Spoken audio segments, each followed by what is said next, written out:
Yan, ito po ang baka ng kapatid ko mga kaibigan, no? Kay Ate Ando, kay Anan. Yan, pinataman lang po ito niya sa akin mga kaibigan na.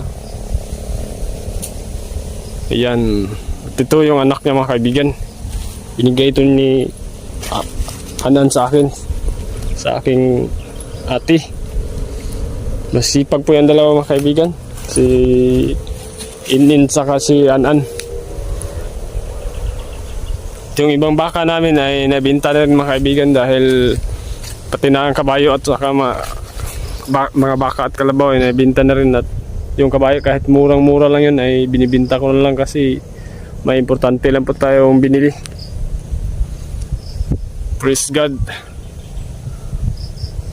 Purihin po ang Diyos walang hanggan dahil siya po nagbibigay ng lahat ng mga ganito sa amin. Dahil dati nung maliit pa po tayo